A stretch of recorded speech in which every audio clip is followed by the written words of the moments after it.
Però lo farò in inglese lo statement. Grazie. Hungary commends the organizers of the 4th Ukraine Recovery Conference for their dedicated work and efforts in addressing the critical question of Ukraine's reconstruction. Hungary welcomes the goals identified for this year's conference concerning the restoration, modernization, and promotion of reforms in Ukraine. We support the enhancement of dialogue between the public and private sectors, as well as the strengthening of resolutions with Ukrainian regions and local governments. Above all, allow me to emphasize that Hungary's position has been clear since the beginning of the war. Our most important goal is to restore peace in Ukraine. Hungary supports all joint efforts aimed at establishing peace as soon as possible. Let me reiterate that in accordance with our EU and NATO allies, Hungary condemns Russia's military aggression. Hungary plays an active role in tackling the humanitarian crisis in Ukraine. In response to the extremely worrying humanitarian situation, we have launched one of the largest humanitarian relief operations in the history of Hungary. Since the beginning of the war in 2022, Hungary has provided humanitarian and other aid worth 189 million euros. In addition to humanitarian aid, we are continuously providing care for refugees arriving in Hungary. Since 2022, more than 1,400,000 refugees have entered Hungary. We welcome all refugees fleeing the war in Ukraine, regardless of their nationality or visa status. Hungary also intends to contribute with significant resources to the post-war reconstruction of Ukraine. We have so far provided financial support for the reconstruction of a hospital, several schools and kindergartens in Ukraine, as well as for the construction of a mobile ambulance station in Bucha. In addition to granting financial support to Hungarian and Ukrainian charity organizations that are providing aid to the Ukrainian refugees and to the Ukrainian authorities, Hungary has so far delivered a wide range of medical equipment, medical supplies, food aid, hygienic support, aid to local water management capacities as well. Through the Students at Risk initiative, Hungary has made arrangements for more than 1,000 Ukrainian students and third nationals fleeing Ukraine to continue their higher education in Hungary. Moreover, Hungary also supports Ukraine's decentralization efforts and the use of resources in those parts of the country that are not on the front line but still face significant development issues due to the high number of internally displaced persons. For this reason, we have also delivered mobile homes to Transcarpathia to provide shelter to IDPs. In addition, I wish to confirm that at the request of the Ukrainian authorities, we remain ready to rehabilitate as many wounded Ukrainian soldiers as necessary to alleviate the burden on Ukrainian hospitals. Finally, let me underline once again that Hungary remains open for participating in further projects and cooperation in the reconstruction of Ukraine. Thank you very much.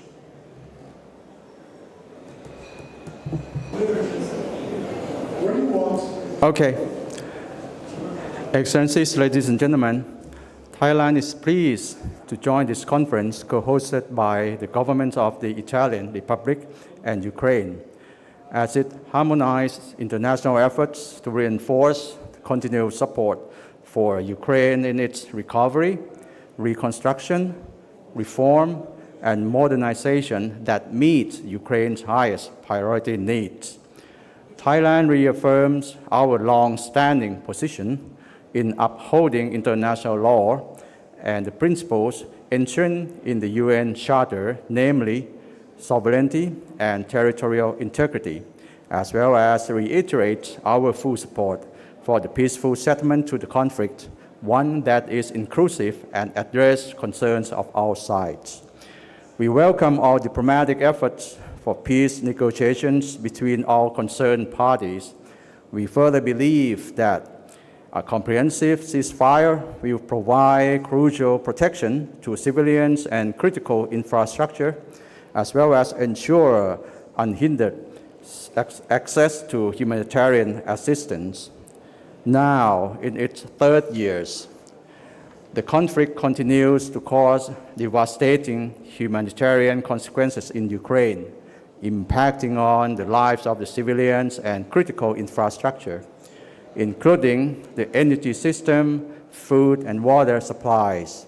Humanitarian support for Ukraine is therefore now needed more than ever.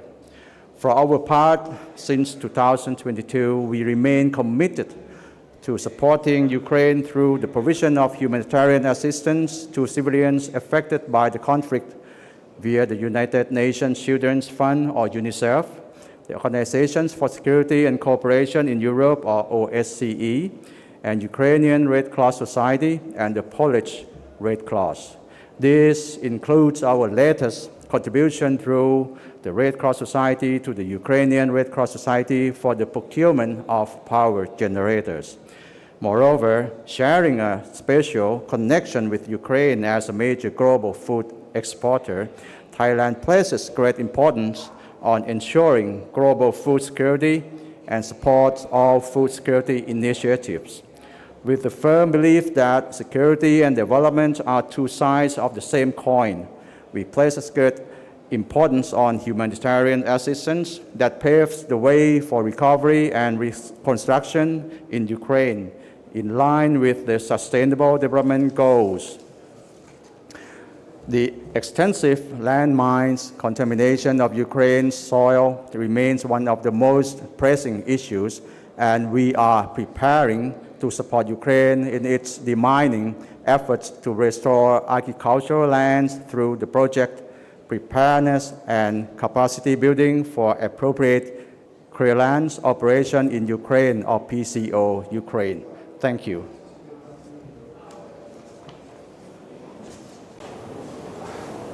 When you want.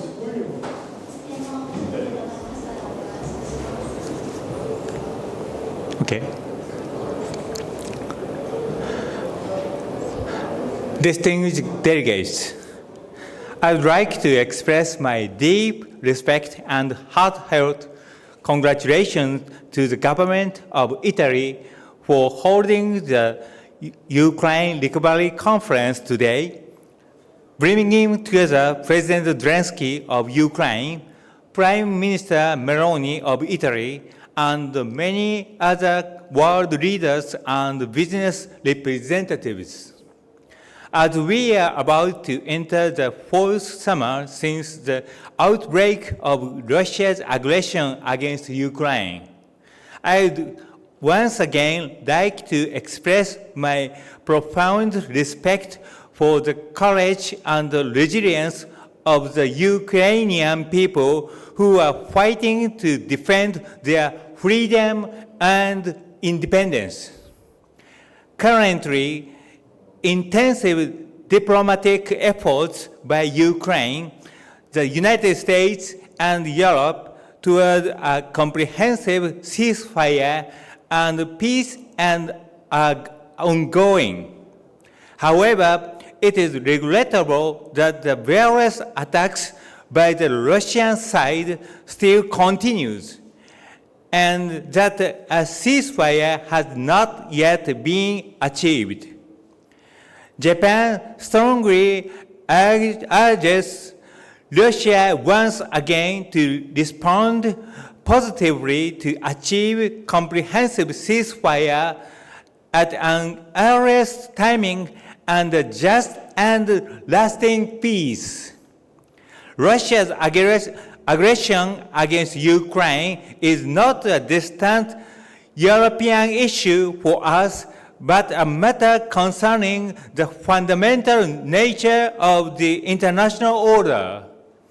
Based on this understanding, our country has pledged and implemented more than $12 billion in total to support Ukraine, and we, representatives of both the public and private sectors, have spared no efforts to contribute to the resilience of Ukraine's economy and society through reconstruction and recovery assistance. Furthermore, under the G7 framework of extraordinary revenue acceleration loan for Ukraine, Japan is scheduled to provide a loan of $3.3 billion US, and we are currently making arrangements for its disbursement. On behalf of the government of Japan, I reiterate Japan's stance that we stand with Ukraine and that we will continue to support Ukraine further. Last February, we hosted the Japan-Ukraine Conference for Promotion of Economic Growth and Reconstruction in Tokyo, with the participation of Ukraine's Prime Minister, Mr. Shimehari. We have been steadily following up on the cooperation documents and projects signed on that occasion with the Ukraine side. In line on these efforts, we dispatched a joint government-private sector mission to Kyiv and Lviv earlier this month to further promote these projects. We will continue to strongly support cooperation among companies of both of our countries. Last night, taking this opportunity of the Ukraine Recovery Conference, we hosted a Japan-Ukraine Public-Private Roundtable. Representatives of the government and the private sectors from both countries exchanged views on the business environment and the potential in Ukraine and Japan's efforts and interests. It is our strong hope that the Roundtable was able to lay a foundation for the further participation of Japanese companies in future recovery and reconstruction. We will host the Ukraine Mine Action Conference in Tokyo on October 22nd and 23rd this year.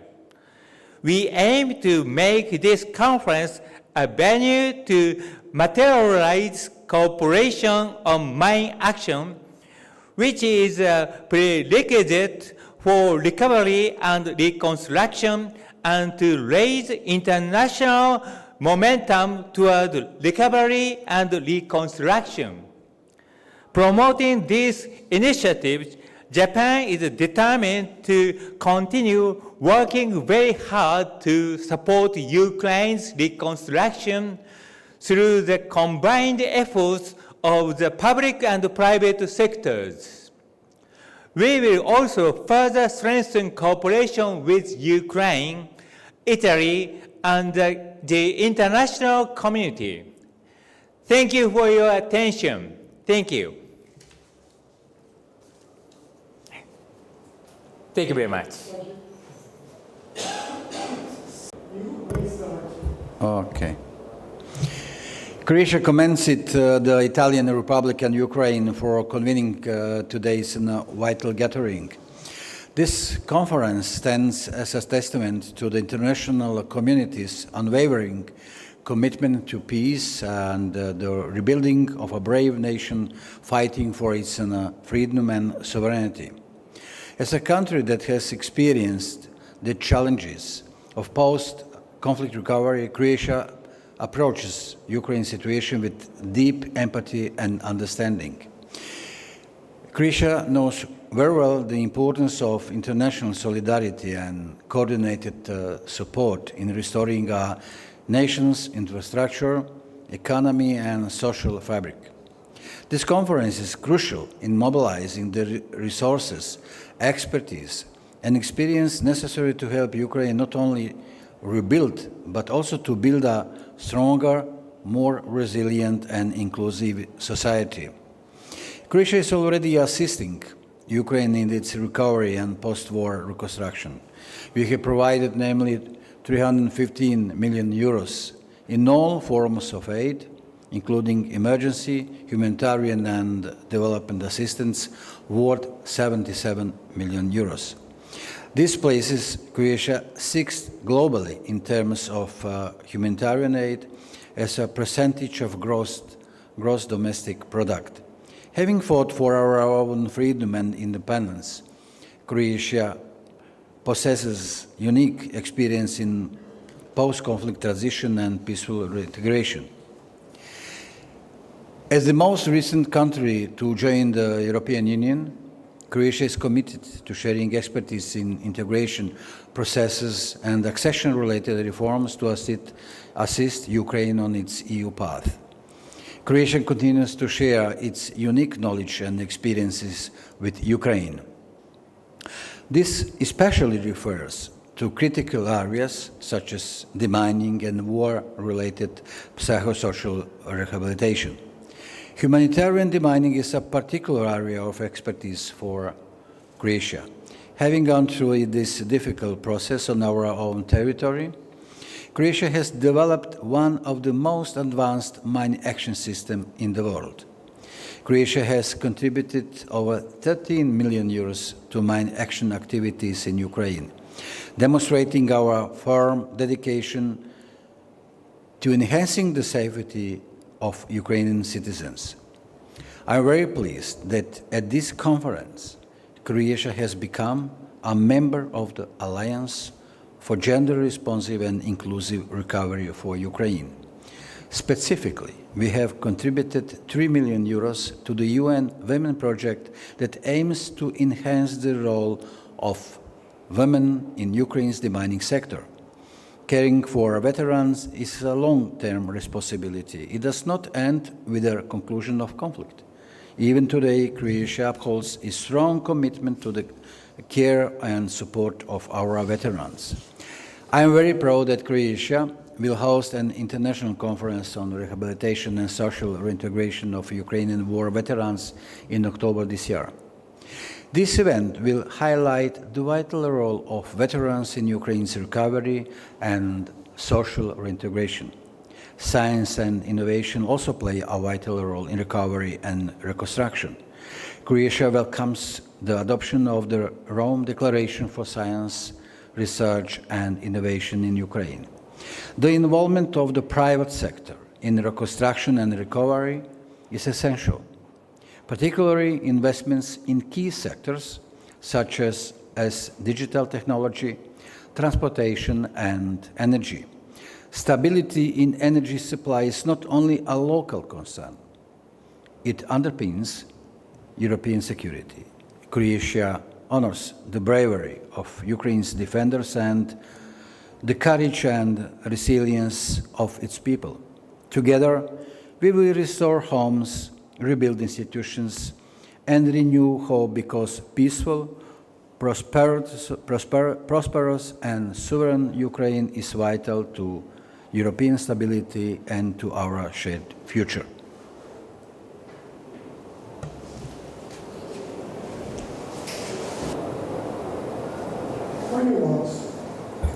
Thank you. It is a great honor to be here today representing Portugal in this important conference for Ukraine's reconstruction. This is a collective investment that all states are making in the recovery of Ukraine, in the prosperity of Ukraine, in common security and the prosperity for all. The reconstruction is also key to promoting the European path of Ukraine, and this is why Portugal is a very big supporter of the enlargement of the European Union to Ukraine. We fully support the accession. 40 years ago, the Portuguese Parliament, on this same day, ratified the treaty that... Can we repeat that? Sorry. The accession treaty. Foi isso, eu sei. É isso. It is a great honor to be here today representing Portugal in the Conference for Ukraine's Reconstruction. This is a collective investment that the countries represented here are making on security, defense, the reconstruction of Ukraine, and also the prosperity of all. The reconstruction is also key to reinforcing Ukraine's European path. Portugal is a big... Strong support. Está a correr lindamente. Thank you. It is a great honor to be here today in Ukraine's Recovery Conference. This is, we believe, a collective investment not only in Ukraine's political and economic future, but also in Europe's security. The reconstruction process is also key to accelerate the path for the European Union for Ukraine. This is why Portugal fully supports accelerating Ukraine's accession to the EU as a geostrategic imperative. And it is important today to highlight that 40 years ago, the Portuguese Parliament ratified the Treaty of Accession to the then European Economic Community. We know well the difficult path to accession. We know the negotiations are difficult and how complex are negotiations and reforms. But as we navigated complex reforms, we know and acknowledge the extraordinary challenges that Ukraine faces as it pursues this European path. For Portugal, Ukraine's EU membership is an integral part of security guarantees and a geostrategic investment in peace, security, and stability in the whole of Europe. Portugal is committed to Ukraine in many ways, particularly in the field of education and children's rights, because we believe the future of Ukraine also starts in its schools. That's why we support Olena Zelenska's Foundation Superhero Schools initiative, with the creation of 2 educational centers in hospitals, aiming to provide education and support to hospitalized children. We believe Ukrainian children and young people need to have opportunities, and they have been fully included in the Portuguese education system. Portugal will be joining the International Coalition for Science, Research and Innovation in Ukraine. We are also a member of the International Coalition for the Return of Ukrainian Children. We currently welcome more than 64,000 citizens in the country, and we channel aid through the EU Civil Protection Mechanism. In closing, I would like to emphasize that there can be no meaningful reconstruction without security, and assure that Portugal will continue to support Ukraine for as long as it takes.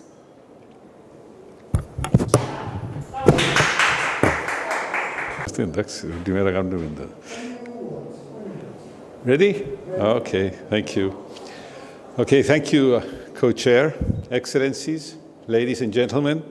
On behalf of the Republic of Cyprus, it is a privilege to join this event and for the opportunity to address this meeting taking place amid continued and intensified deadly Russian drone and missile barrages on Ukrainian cities.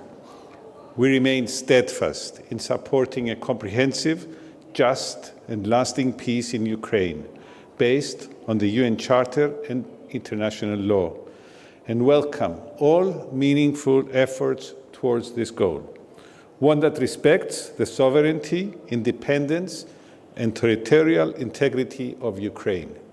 Cyprus and its people, being victims of foreign aggression, to this day, suffering from the consequences of invasion and occupation, fully identify and side with the Ukrainian people. We applaud the resilience, courage, bravery, and determination in defending their country. Since the first day, Cyprus supported Ukraine and took a principled stance condemning Russia's unjustified and illegal war of aggression and offered safe refuge and hospitality to Ukrainians forced to flee their homes. We have assisted with humanitarian aid by financing the work of NGOs such as Save Ukraine that provided medical care to children with disabilities evacuated from the frontline and occupied regions of Ukraine, and with the help of the NGO New Way, helped in improving hygiene and the distribution of drinking water. Since 2022, we have delivered humanitarian assistance, including medicine, dry goods, temporary shelters, clothing, bedding, and sanitary facilities, and assisted in the removal of real threats by hosting training sessions for Ukrainian deminers through the EU military assistance mission.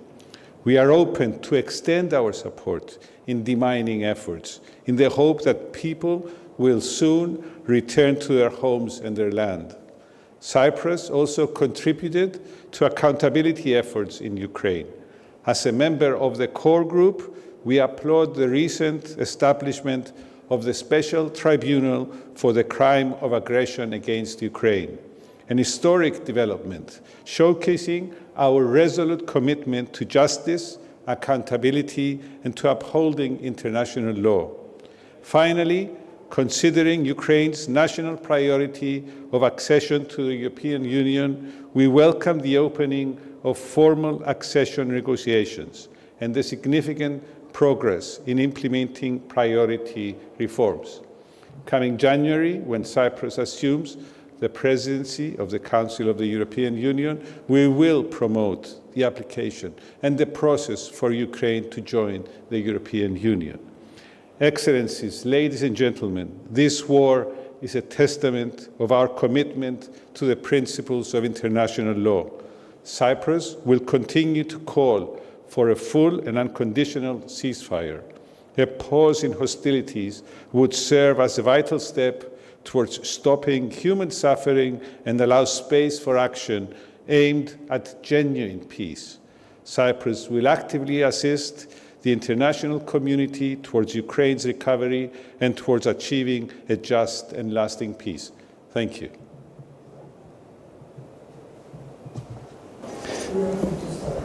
We are ready? We are ready. Okay. Shall I? Excellencies, distinguished delegates, I wish to start by expressing gratitude to the organizers for hosting such an important conference. The ongoing war in Ukraine has been seriously undermining peace and security in the region. Regrettably, it continues to cause massive civilian sufferings and severe humanitarian crisis. Since it started, Azerbaijan has been standing for the soonest cessation of hostilities and settlement through diplomatic means based on strict adherence to international law. We support the sovereignty and territorial integrity of Ukraine. Azerbaijan was among the first responding to immediate and dire humanitarian consequences of the military operations in Ukraine. Our first humanitarian cargo reached Ukraine on 27th of February 2022. This was followed by numerous humanitarian aid batches, mostly consisting of critically needed items as medicaments, foodstuff, power transformers, electrical cables and generators, water pumps and pipes. Until this day, 134 transformers and complete transformer substations, nearly 7 generators, as well as approximately 3.4 million meters of electrical cables and wires have been sent to Ukraine as humanitarian aid, the last portion of which was dispatched in February 2025.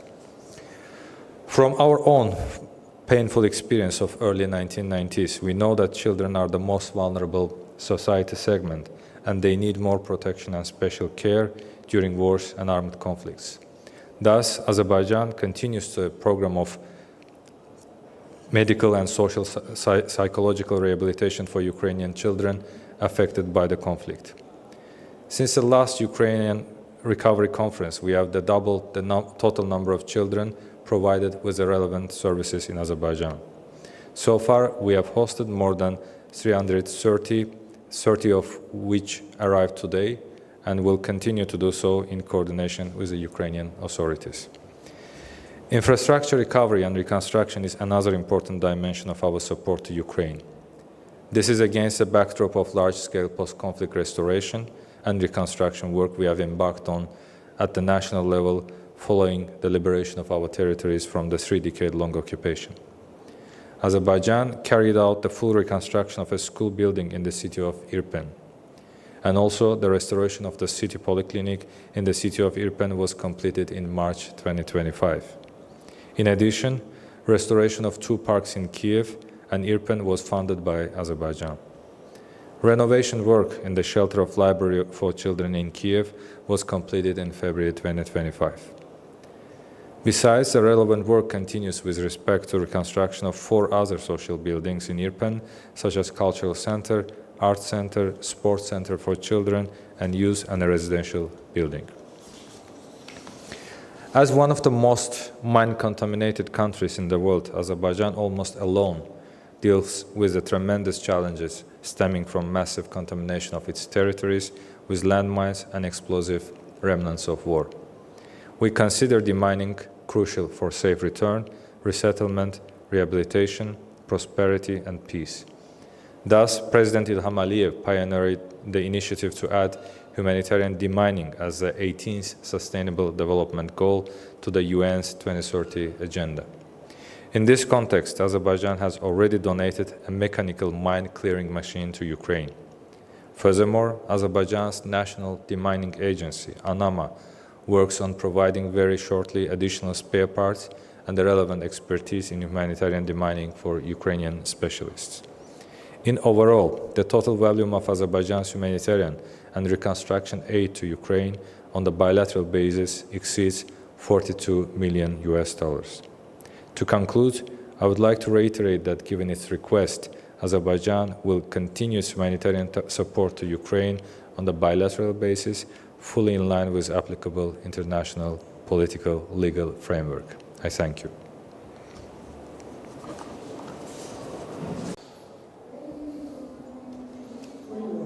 Thank you. I would like to thank Italy and Ukraine for convening this important and timely conference. Almost 3.5 years since Russia launched its illegal war of aggression against Ukraine, it is encouraging to see the strength of support for Ukraine here today. Despite recent Russian rhetoric about seeking peace, the facts speak for themselves. Russian forces continue their offensive along the front line, seeking additional territorial gains, while Russia's relentless aerial bombardment on Ukrainian cities and civilian infrastructure continues unabated. How Europe and the international community respond will have far-reaching consequences for Ukraine, for Europe, for all of us. That is why Ireland's support for the people and government of Ukraine is absolutely unwavering. We are committed to supporting Ukraine by whatever means possible for as long as it takes. We have contributed extensive political, economic, military and humanitarian assistance, and we will continue to do so. We know Ukraine has pressing needs to defend its territory, to enter negotiations from a position of strength, and to build back better while making significant progress towards membership of the European Union. At such a critical time, it is incumbent on all of us to say more, do more, and spend more to ensure that Ukraine gets the supports it urgently needs. Ireland has provided approximately €138 million in humanitarian assistance and stabilisation support since 2022. We will continue to respond to humanitarian need, including the specific needs of women, children, and perhaps people with disability. Our response seeks to complement and strengthen local systems, support social cohesion, and pave pathways to lasting peace. In March, the Irish government approved a significant €100 million package of military support for Ukraine, including non-lethal elements of air defence, anti-drone devices, IT provision and demining. While ostensibly engaging in peace talks, Russia continues to strike Ukraine indiscriminately. Putin has repeatedly resisted calls for an unconditional ceasefire. His relentless assault on Ukrainian cities and critical infrastructure continues unabated. In violation of international humanitarian law, every day more and more innocent lives are lost through Russia's brutal actions. Every day the cost of recovery grows. Rebuilding Ukraine is at its heart a story about lives and livelihoods. I want to pay particular tribute to the heroism of the Ukrainian people, ordinary civilians who have persevered with immense courage and resolve to continue their everyday lives and keep their country running, despite the severe challenges that they face. Time and time again, we have been encouraged by the tremendous resilience shown by the people of Ukraine. That same determination and resolve will be needed to rebuild their country with support from international partners, including Ireland. Each of us bringing our national strengths and capabilities to bear. Civil society and the private sector will also have an indispensable part to play. Ireland is a strong advocate for civil society's role, ensuring that our collective efforts are transparent, accountable and truly inclusive. A successful reconstruction effort must address cross-cutting issues such as macroeconomic stability, resilience and security, energy and infrastructure. Rebuilding Ukraine is about more than bricks and mortar. Recovery must also be about disability and climate sensitive and green. From housing and health through education and childcare reform to women's economic empowerment and wider social cohesion, Ukraine is counting on us to continue our support. Ireland strongly supports Ukraine's European future. Investments aligned with the EU reform agenda will be key to supporting its accession process. Ireland is committed to supporting the reconstruction and accession path of Ukraine into the European Union during the course of our upcoming presidency of the Council of the European Union in 2026. While Russia's reprehensible campaign of destruction and devastation continues, we must remain focused on putting in place the necessary structures and mechanisms for a successful reconstruction effort. Today's conference is an important further step in that process. Working together with Ukraine and our EU and international partners here present, we will ensure that a free, independent and prosperous Ukraine is firmly anchored in its European path. Thank you very much. Sinead, okay? I'm ready. Ladies and gentlemen, first of all, I would like to thank Italy and Ukraine for convening the Ukraine Recovery Conference. The unjustified and unprovoked aggression of the Russian Federation against Ukraine is unfortunately still ongoing. Russia continues to commit grave violations of international law on a massive scale. Liechtenstein will continue to use all available means to support Ukraine, be it in the political or humanitarian sphere.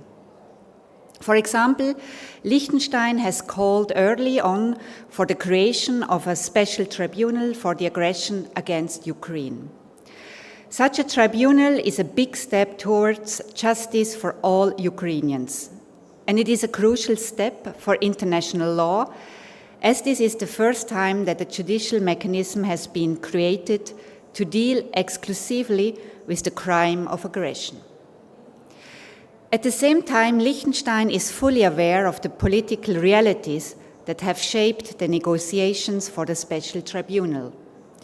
Compromises were necessary to ensure a successful conclusion. Nevertheless, we regret that the tribunal will not have the powers to overcome the immunities of the Troika. Accountability is also an important precondition for lasting peace and the recovery of the Ukrainian society, and therefore for the reconstruction. Liechtenstein underlines that Russia has an obligation to compensate Ukraine for the damages resulting from its aggression. But we cannot wait for that to happen. Action is needed now. Liechtenstein is fully committed to make an active and significant contribution for the recovery and reconstruction of Ukraine. In November 2024, the Liechtenstein Parliament approved a dedicated budget line for the years 2025 to 2029 to finance reconstruction projects. The total per capita contribution amounts to 200 Swiss francs. Let me emphasize that this is a multi-annual budget, is fully additional to our existing humanitarian and development budget. Solidarity with Ukraine does not mean that we have to reduce our support to other countries of the Global South. Liechtenstein is focusing its efforts on 4 key areas. First, demining. Demining forms the very basis for the economic and social recovery of Ukraine. Liechtenstein will focus its efforts to support innovative projects and empower local demining organization. Second, education.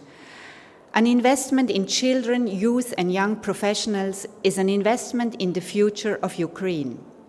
Thousands of children and young people are physically and mentally traumatized. It will take huge efforts to rehabilitate and reintegrate them into a normal life. We are dedicated to support the Ukrainian children. Third, human rights and good governance. Accountability for committed crimes, the rule of law and democracy are essential elements for a lasting peace, as they foster justice, trust, and reconciliation. Corruption, on the other hand, erodes trust, weakens institutions, and hinders social and economic development.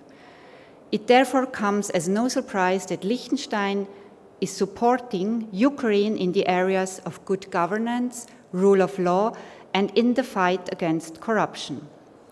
Fourth, recovery of the economy. Liechtenstein aims at empowering the people of Ukraine to unfold its economic potential by supporting an entrepreneurial spirit. We have no doubt that the Ukrainian people, with the right instruments at hand, are able to build their country back better. Private investment will be key to achieving long-term and sustainable economic recovery and growth. And the Ukrainian diaspora can also play an important role to that end. I should also mention how important it is to collaborate with public, private, and civil society partners. Many actors are providing significant support to Ukraine, which must be commended. At the same time, close coordination among partners is key.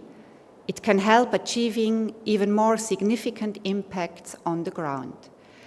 We are convinced that all like-minded states must stand together and reinforce their support for Ukraine. I thank you.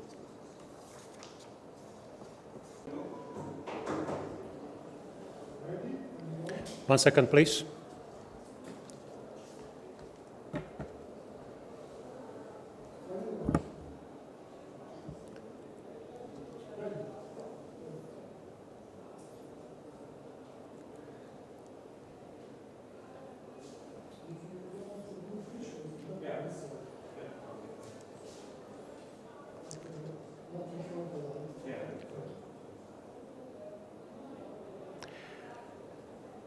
Dear Excellencies, distinguished colleagues, dear friends, let me begin by thanking the government of Italy and the government of Ukraine for bringing us together at this important occasion. This is not a symbolic meeting. It's a working platform, an opportunity to reflect, coordinate, and renew our shared commitment to Ukraine's recovery. For Slovakia, Ukraine's struggle is not distant. We are neighbors. We see and feel the consequences of this war every day in the people who sought safety across our border, in lives torn apart, and in the strength of those who chose to stay. Alongside the pain and disruption, we have also witnessed extraordinary resilience, the determination of Ukrainians to protect their future and to rebuild it has become a defining message for all of Europe. As a neighbor and an EU member state, Slovakia understands both the urgency of Ukraine's recovery and the importance of getting it right. We are not only geographically close, we are partners in practical cooperation. Slovakia's position is clear. Ukraine recovery is not a gesture of charity. It is a strategic investment in European stability, security, and shared prosperity. It is also a responsibility, and we must meet with resolve and realism. We support the recovery that is Ukraine-owned and reform-driven, a process that delivers real, visible results and for communities, one where international support aligns with national priorities and where transparency and implementation go hand in hand. Slovakia is already working with Ukraine in transport and energy, in support for displaced people, in business and regional partnerships, and through our institutions. We are ready to strengthen this cooperation, whether it brings value.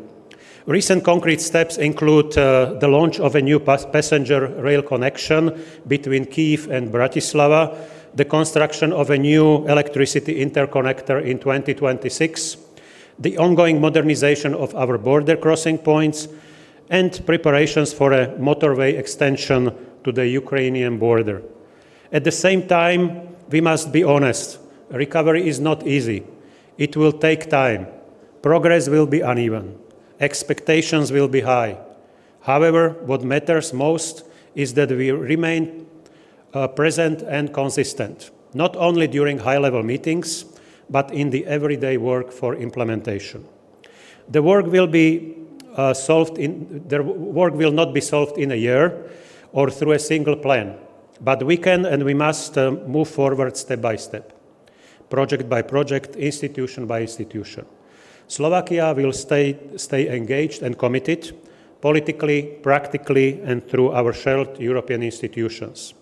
Not only until peace is restored, but until Ukraine stands fully rebuilt, resilient, and at home in the European Union. Thank you very much.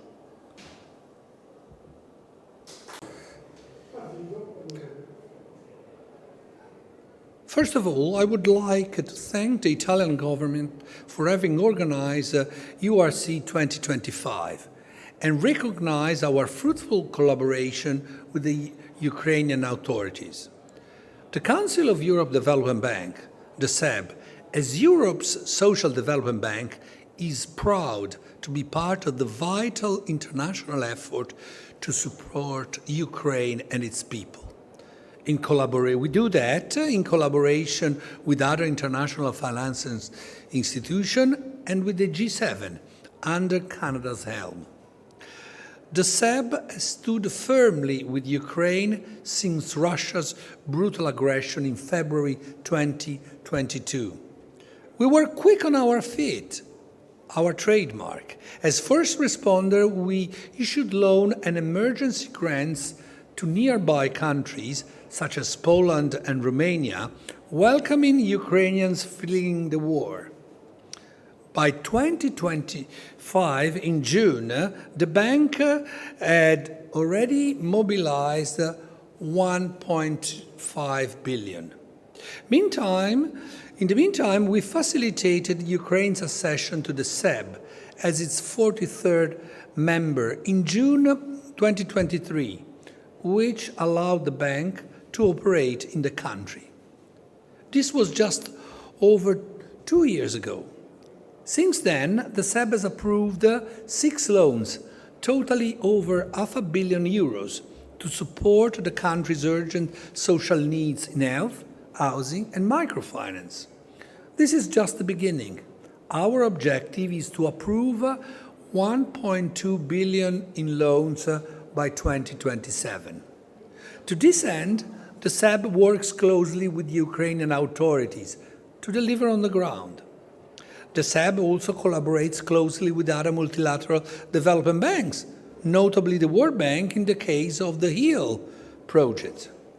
The project objective is to restore and improve access to essential healthcare services, expanding in particular to those related to mental health. Importantly, during the last 2 days of this conference, to operationalize the loans approved so far, the CEB will sign these agreements, 3 of them, worth 300 million. First, the bank will sign 200 million agreement to support the most vulnerable internally displaced people in partnership with the Ministry of Social Policy of Ukraine. Second, the CEB will top up its financing of a flagship project to help meet the housing needs of thousands of displaced people, known as Home Project. This is being implemented in collaboration with the Ministry for Development, Community and Territories of Ukraine. Thanks to an additional 100 million SEB loan, 3,000 new beneficiary households will receive compensation for war-destroyed property. And so far, 7 individuals have already received new homes. And thanks to a grant from the European Union, with which the bank really enjoys a strong partnership, the SEB will help local Ukrainian authorities implement their compensation mechanism even more efficiently and inclusively. Third, the bank will sign a loan with Bank Lviv to support micro business access to finance, which will help to create and maintain jobs. While SEB funding is already delivering tangible results, other partnerships are also key to enhancing reach and impact. At this conference, the SEB will sign 3 joint statements, one with the Ukrainian Ministry of Health, another with the Ministry for Development of Community and Territories, and last but not least, one with the Government of Italy. In fact, our close collaboration with Italy highlights how important bilateral contributions are for our social development projects. Together, we are working to address urgent housing needs across Ukraine. Beyond its loans, the SEB also provides grants to finance urgent actions in the country. Since last year, the bank has been supporting urgent repairs in the All Ukraine Center for Maternity and Childhood in Kyiv, which has maintained its operations despite the war. We also launched a joint initiative with the Ukraine Ministry of Social Policy, which will support the expansion of the Resilience Service, Ukraine's innovative model for community-based mental health and psychosocial support. Through its financing and grants, as well as with partnerships, the SEB reaffirms its long-term commitment to Ukraine's social development and resilience. Thank you.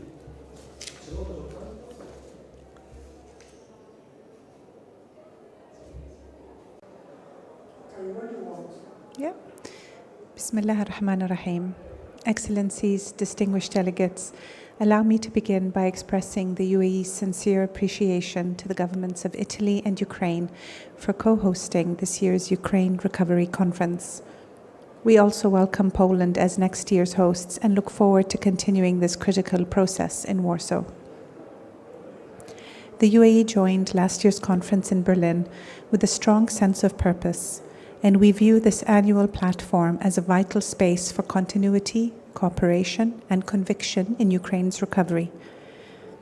Under the leadership of His Highness Sheikh Mohammed bin Zayed Al Nahyan, the President of the United Arab Emirates, the UAE remains steadfast in its support for Ukraine's resilience. Since the onset of the war, our engagement has been guided by solidarity and the belief in preserving the future of civilian life.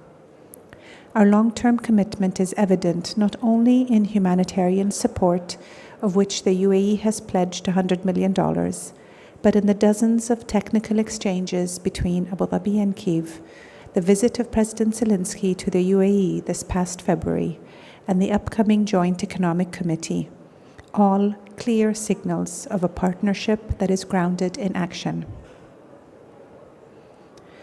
Perhaps nothing speaks more clearly to our belief in Ukraine's future than being the only country to sign a comprehensive economic partnership agreement with Ukraine since February 2022. The UAE's humanitarian engagement has spanned a range of life-saving interventions, delivering essential supplies, supporting displaced communities, and providing critical services in Ukraine and neighboring countries. We've also prioritized access to education, healthcare, and psychosocial support for children and youth. In close coordination with humanitarian actors, especially the Olena Zelenska Foundation, we helped establish 20 homes for orphan children. Moreover, we have successfully mediated more than 15 prisoner exchange operations between Ukraine and Russia, which have reunited over 4,000 individuals with their families. Each of these actions reflects a results-driven commitment to human dignity and long-term stability. This year, we're proud to deepen our collaboration with Ukraine and Italy through several new agreements. These include a trilateral technical cooperation framework between the UAE, Italy, and Ukraine to strengthen Ukraine's institutional capacities, improve public service delivery, and support long-term governance reforms. In parallel, we're also launching bilateral initiatives with both Ukraine and with Italy, focused on supporting children, adolescents, and young adults in Ukraine and empowering them through psychosocial and social recovery. To us, recovery is not simply about rebuilding, but about perseverance. That means restoring trust, human dignity, and local agency. We remain committed to walking alongside Ukrainians, not just today, but in the years ahead, as it shapes a future rooted in peace, opportunity, and shared humanity. Thank you very much for your time and attention.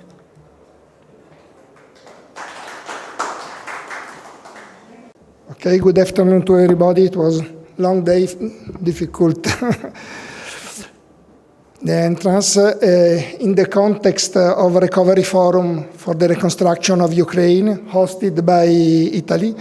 Today it will be signed an important memorandum of understanding between the Italian Chamber, the Chamber of Commerce and Industry of Ukraine and the Confimi Industria. An understanding which springs from the common will to strengthen relationship, economical and commercial, between Italy and Ukraine, promoting exchanges, investments, and cooperation from the industrial side in a very practical way. Italy confirms itself as a third commercial partner of Ukraine within European Union for the export, with a trade exchange which reached 3.5 billion euros, a figure which is growing in comparison with the other European partners, notwithstanding difficulties linked to the conflict, to the shrinking of the demand, internal demand, and also due to the practical limitation for foreign companies. The most important sectors in this cooperation include raw materials, good for mechanical industry, agro-industry, critical material, and finished products, in view of a reconstruction and with the aim to rebuild an industrial system which must be sustainable. With this agreement, the two organizations are committed to promote trade missions, exchange of information, and an active support to the enterprises, contributing to build together a new development phase, resilience, and economical integration between the two countries.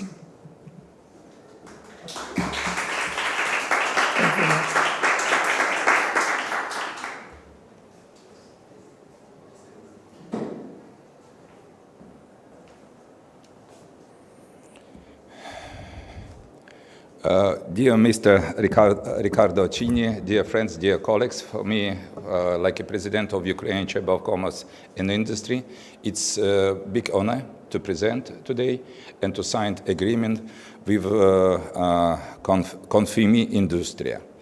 For Ukrainian Chamber of Commerce, as the biggest business association, who in the very name unite From one side, trade, from other side, industry. And for us, for Ukraine Chamber of Commerce, is very important to support our businesses, Ukrainian businesses, to find some new possibilities for cooperation and for investment and for future.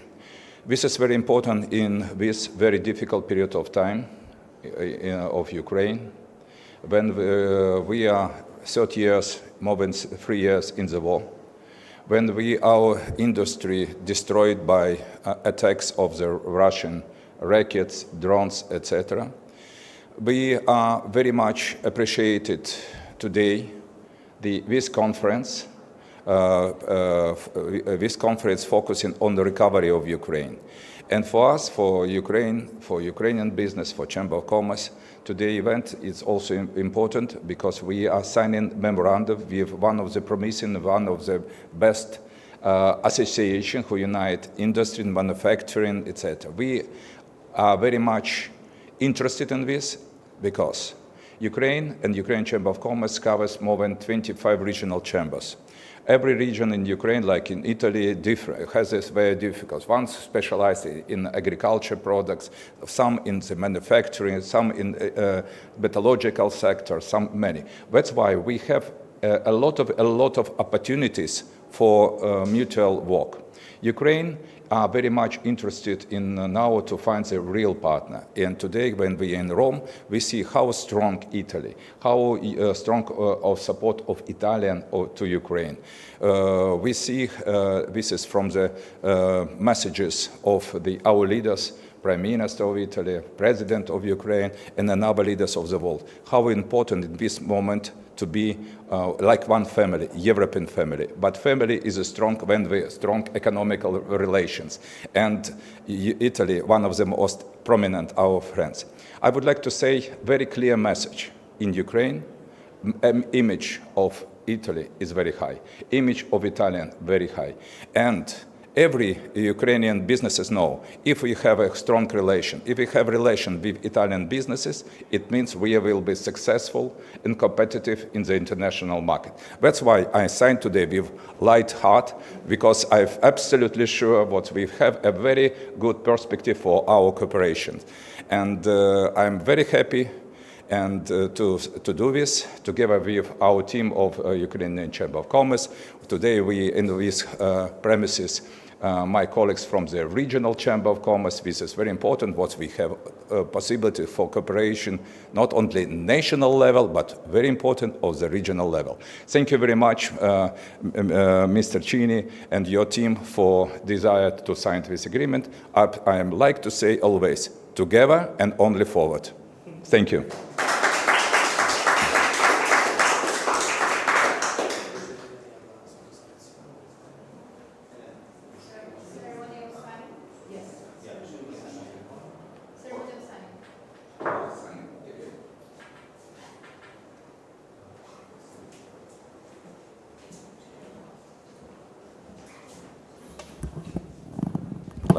Okay. Okay, very good. How's it better? Like this? Oh, sorry. No, it's diplomatic.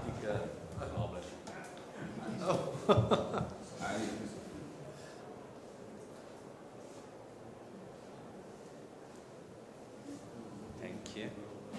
Okay.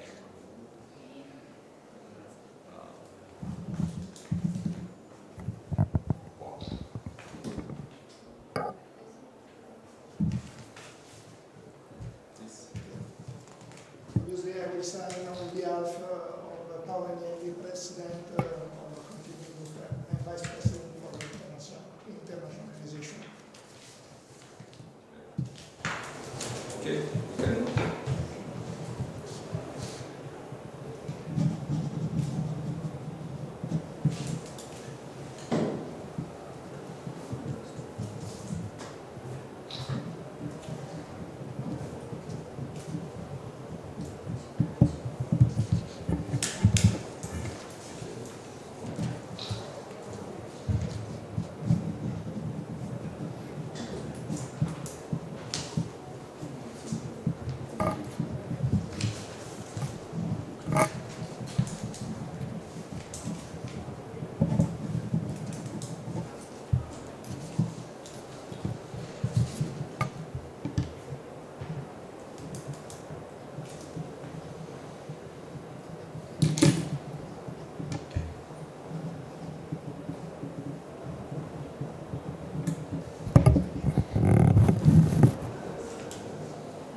Please, come here. Sorry.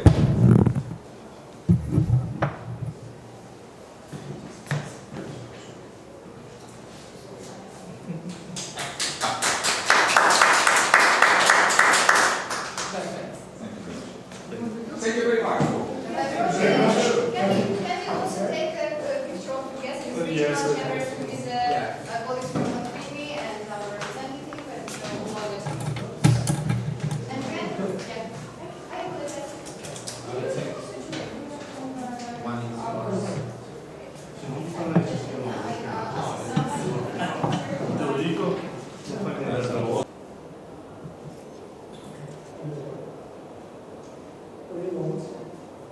I I can start? You can start.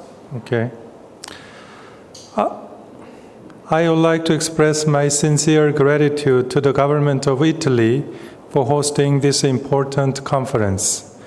Korea believes that constructive and concerted efforts to assist Ukraine in its recovery will help lay the foundation for building peace. Korea hopes to contribute to Ukraine's reconstruction, building on its experience as a country that rose from the ashes of the Korean War to achieve rapid economic growth and develop into a resilient democracy. Since 2022, Korea has provided support to Ukraine through various forms of assistance, ranging from humanitarian aid to grants and a concessional loan. As of last year, we provided $550 million in humanitarian aid and grants, and we are continuing to offer assistance this year in consideration of Ukraine's needs.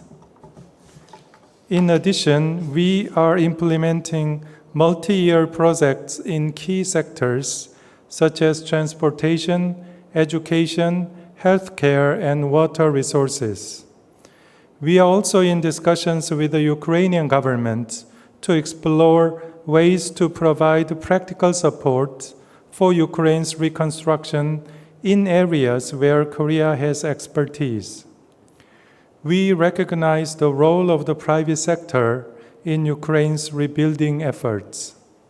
Korean companies are already expanding cooperation with their Ukrainian counterparts in sectors such as energy, construction, and healthcare. We hope they will continue to bring their expertise and innovation in these areas and actively participate in Ukraine's reconstruction process. Korea will continue to work with the international community to support Ukraine's recovery and reconstruction. Thank you very much.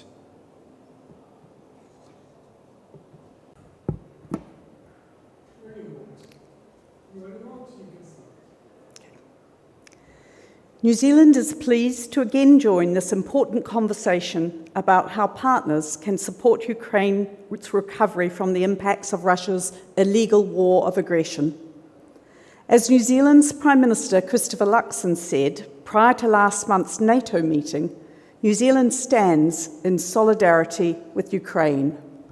Its war of self-defence is well into its fourth year, and our condemnation of Russia's illegal full-scale invasion remains undiminished. While we'd all prefer to have a more positive reason to gather here today in Rome, we see the significant attendance at this conference from governments, international organisations, business and civil society, which clearly shows that Ukraine does not stand alone. New Zealand thanks Italy for hosting this year's conference and welcomes the broad themes for discussion. Reconstruction requires a comprehensive approach, including the human dimension as well as business and infrastructure. We acknowledge the devastating toll that more than 2 years of Russian aggression has taken on Ukraine's people, its environment, its economy, and its civilian infrastructure. Ukraine's resilience and ingenuity have been on display throughout Russia's full-scale invasion. We have no doubt that Ukraine can enjoy a comprehensive, just, and lasting peace. These strengths will be valuable in supporting its reconstruction process. New Zealand's business community is also considering how it can help. I'm pleased to note the recent establishment of a Ukraine-New Zealand Business Association, which will support private sector engagement with Ukraine now and into the future. New Zealand continues to use all tools available to it to support Ukraine's defence and resilience. This includes military, humanitarian and economic support, including 31 rounds of sanctions and reconstruction support delivered through the World Bank. While we may be geographically about as far away from Ukraine as it's possible to be, New Zealand will continue to look for ways in which we can play our part. Thank you. Okay. Thank you. It is my privilege to join you here today on behalf of the Australian Government at the 4th Annual Ukraine Recovery Conference. Thank you for the invitation to deliver a statement and to Italy for hosting this important event. More than 3 years on, Australia remains steadfast in our support for Ukraine and our commitment to supporting a comprehensive, just and lasting peace. We continue to condemn Russia's illegal invasion, which is a flagrant breach of international law by a permanent member of the United Nations Security Council. As Prime Minister Albanese has said, this war is a struggle, not just for the people of Ukraine and their national sovereignty. This is a struggle for the rule of law. Australia has committed more than $1.5 billion in support. Sorry, I have to start again.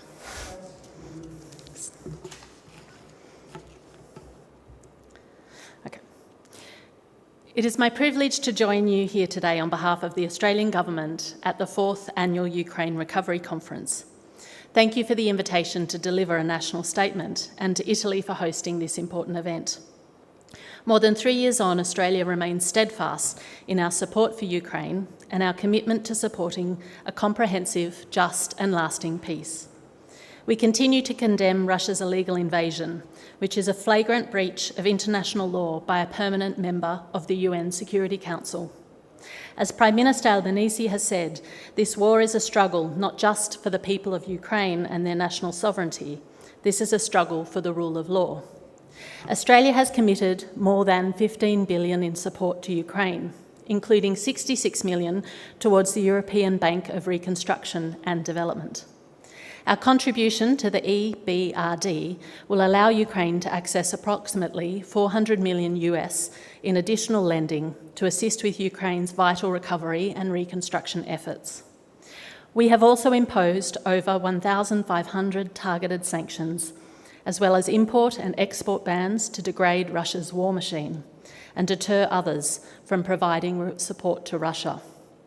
Aside from the terrible damage and loss of life in Ukraine, Russia's invasion has had devastating and lasting impacts felt the world over. What happens in Europe has serious implications for our region, the Indo-Pacific, and vice versa. Australia is committed to working with Ukraine to help end the war on its own terms and working with our partners to address the longer-term challenges brought on by Russia's brutal invasion. But as we know, governments alone cannot meet the costs of Ukraine's recovery. It will be a whole-of-society effort. Ukraine's future will be bolstered by local and international partners from government, civil society, the private sector and beyond.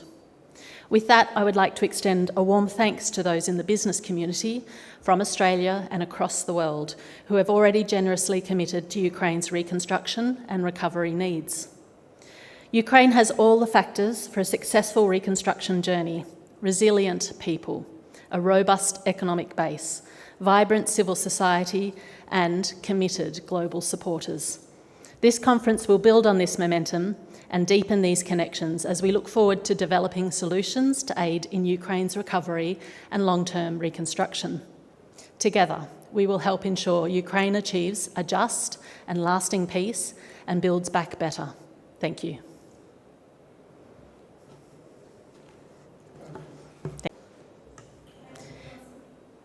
It's my privilege to join you today on behalf of the Australian Government at the 4th Annual Ukraine Recovery Conference. Thank you for the invitation to deliver a statement and to Italy for hosting this important event. More than 3 years on, Australia remains steadfast in our support for Ukraine and our commitment to supporting a comprehensive, just and lasting peace. We continue to condemn Russia's illegal invasion, which is a flagrant breach of international law by a permanent member of the UN Security Council. As Prime Minister Albanese has said, this war is a struggle not just for the people of Ukraine and their national sovereignty, this is a struggle for the rule of law. Australia has committed more than $1.5 billion in support to Ukraine, including $66 million towards the European Bank of Reconstruction and Development. Our contribution to the EBRD will allow Ukraine to access approximately $400 million in additional lending to assist with Ukraine's vital recovery and reconstruction efforts. We have also imposed over 1,500 targeted sanctions, as well as import and export bans to degrade Russia's war machine and deter others from providing support to Russia. Aside from the terrible damage and loss of life in Ukraine, Russia's invasion has had a devastating and lasting impacts felt the world over. What happens in Europe has serious implications for our region, the Indo-Pacific, and vice versa. Australia is committed to working with Ukraine to help end the war on its own terms and working with our partners to address the longer-term challenges brought on by Russia's brutal invasion. But as we know, governments alone cannot meet the costs of Ukraine's recovery. It will be a whole-of-society effort. Ukraine's future will be bolstered by local and international partners, from government, civil society to the private sector and beyond. With that, I would like to extend a warm thanks to those in the business community from Australia and across the world who have already generously contributed to Ukraine's reconstruction and recovery needs. Ukraine has all the factors for a successful reconstruction journey: resilient people, a robust economic base, vibrant civil society, and committed global supporters. This conference will build on this momentum and deepen these connections, as we look forward to developing solutions to aid in Ukraine's recovery and long-term reconstruction. Together, we will help ensure Ukraine achieves a just and lasting peace and builds back better. Thank you.